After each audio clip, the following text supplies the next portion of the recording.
स्त्री, जो चीजें हम करने से डरते हैं वो चुटकियों में कर जाती है स्त्री।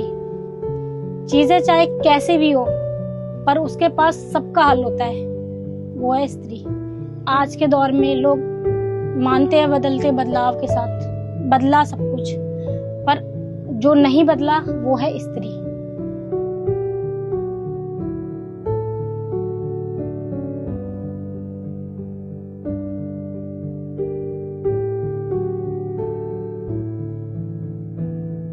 मैं अपनी स्कूल में सबसे शरारती लड़कियों में से एक थी। मेरी सारी जो स्कूल लाइफ है वो पढ़ाई में, क्रिएटिविटी में और टीचरों के साथ ही बीती हुई है।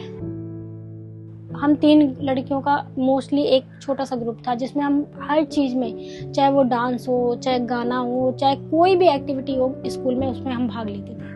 एक ही बेंच पे बैठते थे और एक ही बेंच पे शरारतें करते थे। अगर टीचर से किसी को पिटवाना हो तो हम लोग ही शैतान करते थे, तो हमारी वजह से ज़्यादातर बच्चों को पिटाई करती थी। मेरी फ्रेंड्स में मेरे को तीखी मिर्ची बोलते हैं, फ्रेंड सर्कल में मुझे तीखी मिर्ची बोलते हैं, क्योंकि मेरा स्वभाव थोड़ा, जहाँ अच्छा होना चाहिए अच्छा है, जहाँ थोड़ा लगता है कि भाई कोई गलत बोल रहा है तो वहाँ आवाज़ सही को सही बोलने में मुझे नहीं लगता कि किसी भी इंसान को डर लगता होगा।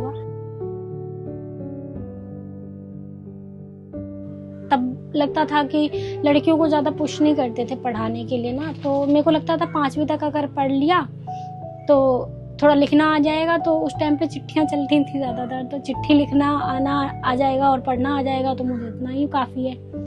5वीं के बाद मैं जब 2nd पोजीशन पे आई अपने स्कूल में, और मैंने ड्राइंग कंपटीशन में जब मैं पूरी दिल्ली में फर्स्ट आई थी, तब मुझे लगा कि नहीं, पढ़ाई करनी चाहिए। और 6th क्लास में मेरा जो है ना बिल्कुल ही नज़रिया ही बदल गया पढ़ाई को लेके।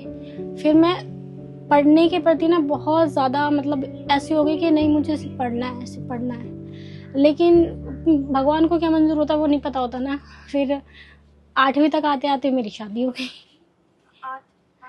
8वीं क्लास तक आते आते मेरी शादी हो गई।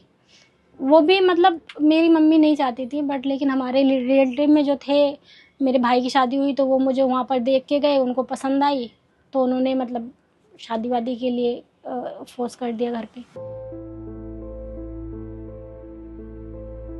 सन 2011 में मेरी शादी हुई है, सन 2011 के मई महीने में। कि लाइफ में बहुत से चेंजेस शादी के बाद ही बदलते हैं, नहीं बदलने चाहिए। पेरेंट्स को ये चीज सोचनी चाहिए। एक स्टेप से ना मतलब पूरी 60 साल हो, 70 साल हो, लड़के की जिंदगी ना चेंज हो जाती है, बिल्कुल ही चेंज हो जाती है, जो कि नहीं होनी चाहिए।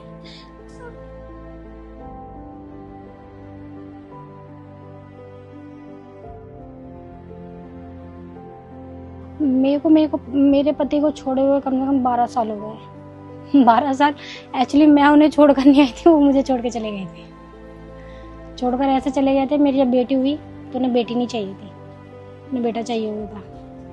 और मेरी डिलीवरी के 3 दिन बाद ही वो मतलब जो है मुझे ये कह के कि मुझे लड़की नहीं चाहिए, तो मैं तेरे साथ नहीं रह सकता। जाने के बाद उन्होंने मेरे पास डिवोर्स के लिए अप्लाई कर दिया, डिवोर्स नामा भेज दिया मुझे कि मैं तलाक लेना चाहता हूँ। पर मैं देना नहीं चाहती थी उस टाइम पे, मेरी बेटी बहुत छोटी थी। तो जब मैं देना नहीं चाहती थी तो वो मुझे फोर्स करे उस चीज़ के लिए बहुत बार।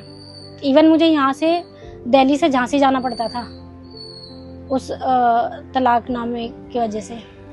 मैं डेली मतलब महीने में 2 चक्कर मेरे लगते थे। जो काम करती थी वो सारा पैसा मेरा वहीं जाता था, लेकिन मैं सोचती थी कि दिन बुरे हैं पर कटी जाएंगे।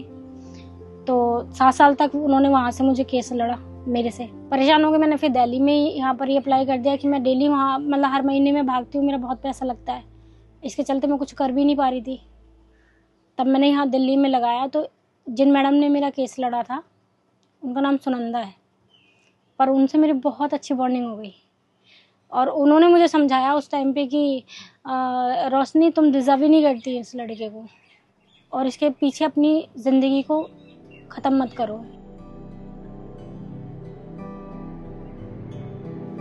उन्होंने मेरे अंदर की चीज़ों को देखा, पेंटिंग करना, मेरा इसे क्या नाम है खाना बनाना, मेरा लिखना, ये सब चीज़ें उनको जब मैंने दिखाया, मैंने उनको बताया अपनी पोएम्स, तो उन्होंने बोला कि रोशनी तुम लिखती हो? मैंने कहा हाँ मैं लिखती हूँ, और जब मेरा मन अच्छा होता है तो मैं लिखती हूँ।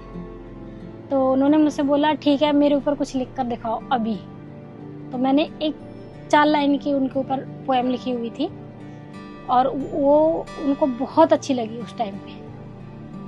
तो उन्होंने मुझसे बोला कि इसको कंटिन्यू करो, और मैं उसके बाद उसको कंटिन्यू रखती रही। काम भी किया मैंने, काम के बीच में लिखती भी रही अपना। कई लोगों को मैंने अपनी पोएम्स भी दिखाई और उनको पढ़ने के लिए भी बोला। कुछ गलतियां भी करी क्योंकि उस टाइम पे इतनी ज़्यादा पढ़ाई तो मैंने की नहीं थी। इवन मैंने 12वीं भी मैंने इसे कहना मेरी बेटी होने के बाद मैंने की है। आगे ग्रेजुएशन भी करना चाहती थी पर फिर परिस्थितियां और चेंज हो गई, क्योंकि 2-3 जगह केस लड़ने के लिए जाना फिर आना, और उसी केस के लिए पैसा इकट्ठा करना, पूरा रूटीन मेरा इन सब चीज़ों में चलता था। मैं कई बार तो सोती भी नहीं थी इन सब चीज़ों पे चलते।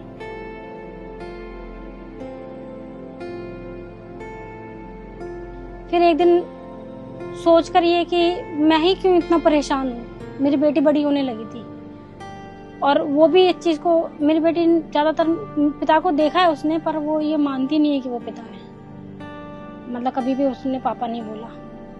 वो डरती थी मेरे हस्बैंड से। तब मैं सोचती थी कि जब बच्चा ही डर रहा है तो फिर मेरा उसके साथ रहना और ना रहना दोनों ही एक समान ही है, एक ही बराबर है। इससे अच्छा है कि उस इंसान को वो आज़ाद होना चाहता है, मैं आज़ादी दे दूँ। फिर मैंने आज़ादी के लिए अप्लाई कर दिया कि भाई ले ले तलाक।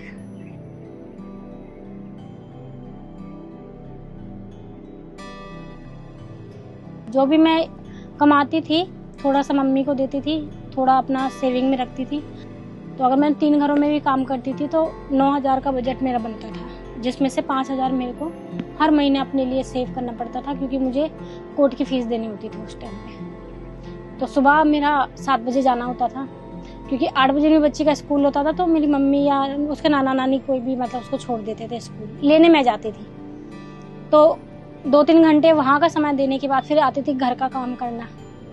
फिर लगता था कि 12 बजने वाले हैं, अब स्कूल जाना है। मेरी बच्ची का स्कूल भी 1.5-2 किलोमीटर की रेंज में था और वॉकिंग डिस्टेंस ही जाना होता था। तो फिर मैं भागती थी यहाँ से, आधा घंटा लगता था जाने में। वहाँ से उसको लेकर आती थी, आते आते पूरा 2:30 बज जाते थे। 1 बजे छुट्टी होती थी, 2:30 बजे घर पहुँचते थे। बच्चों के साथ धीमी रफ्तार हो जाती है। आके उसे खाना खिलाना, नहलाना, फिर से उसको होमवर्क करवाना, इन सब में ही 4 कब बज जाते थे पता नहीं चलता था। 5 बजे फिर खाना बनाने जाओ। तो मैं उस टाइम पे जो है इसे कहना, मैंने सोचा कि कंप्यूटर से शायद थोड़ी लाइफ चेंज हो सकती है। तो मैं यहीं मुनीरखा में पास में ही जहाँ मैं रहती हूँ वहाँ से वॉकिंग डिस्टेंस पे पास में ही मैंने कंप्यूटर का कोर्स किया 1 साल का डिप्लोमा। उस टाइम मेरी बेटी पेट में थी।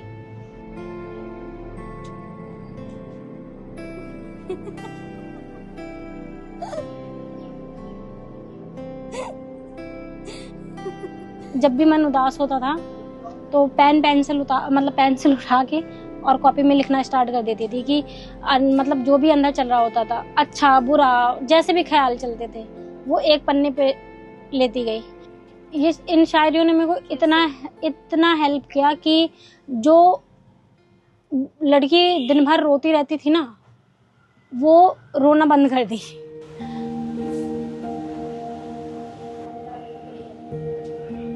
बताना आसान होता तो बता देते, इश्क क्या होता है दिल चीर के दिखा देते। बेखुदी का आलम कुछ इस कदर बयां करते, तू आके बैठे जो मेरे पास, तेरी बाहों में जिंदगी गुजार देते। पढ़ना एक और है वो। लक्षिता का नाम मैंने लक्षिता इसलिए रखा है क्योंकि वो लक्ष्य और लक्ष्मी दोनों लेकर आई थी मेरे पास। जब मेरी बेटी नहीं हुई थी उस टाइम मेरे जेब में 1 रुपया नहीं होता था, 1 रुपया, क्योंकि वो 1 रुपया भी मेरे पापा देते थे मुझे। जब वो मेरे पेट में आई उस दिन से लेके आज तक जो भी मेरे हाथ में पैसा रहा है ना, वो उसी की वजह से रहा है। इसलिए उस पर कभी खर्च करने से पहले मैं 10 बार नहीं सोचती या एक भी बार नहीं सोचती कि मतलब मैं उसको, अगर उसने कहा कि मुझे ये चाहिए, उसके हर एक बर्थडे पे मैं कोशिश करती हूँ उसका बर्थडे स्पेशल बनाने के लिए, क्योंकि वही उसका बर्थडे ही है एक जो मेरे लिए सारे त्योहारों के बराबर है।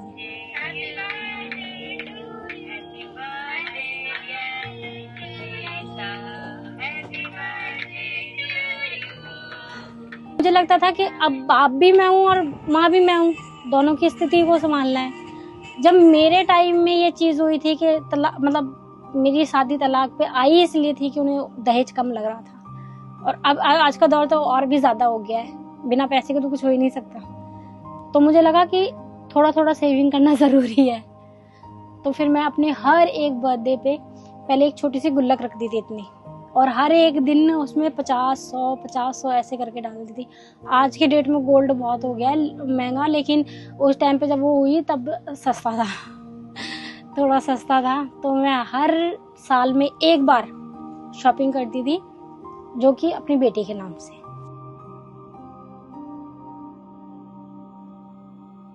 मेरी बेटी है, हाँ अच्छी बेटी है। कितनी? बहुत अच्छी। इतनी? इतनी ऐसी सबकी बेटी रहने चाहिए। सच्ची? अफसोस तो नहीं है मुझे नहीं, पैदा करने का? कोई अफसोस नहीं है। बेटियन को क्या अफसोस होना है, ये बताओ।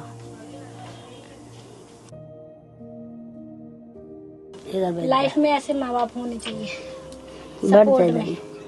क्योंकि शादियों के बाद ज्यादातर माँ बाप भी संग छोड़ देते हैं, पर ऐसे होने चाहिए माँ बाप जो सपोर्ट करें फैमिली को भी और अपनी बच्ची को भी, तभी तो बच्ची आगे बढ़ पाएंगी। जब उनको ये लगे ना कि वो कुछ नहीं कर सकती हैं, तो एक बार अपने आप को आईने के सामने ना एक दिन के लिए बिठा कर ये जरूर पूछें कि आप क्या नहीं कर सकती हैं, ऐसा क्या काम है जो औरत नहीं कर सकती। इवन घर चलाने से लेके बच्चों तक, यहाँ तक कि एक बहुत छोटी सी, बहुत पहले बड़े बुजुर्ग कहते थे कि अगर आदमी चला जाए ना तो औरत सब कुछ संभाल सकती है, हर एक रिश्ता संभाल सकती है, बाप भी बन सकती है, माँ भी बन सकती है, बहन भी बन सकती है, भाई भी बन सकती है। औरत ऐसा कोई काम नहीं है जो नहीं कर सकती है।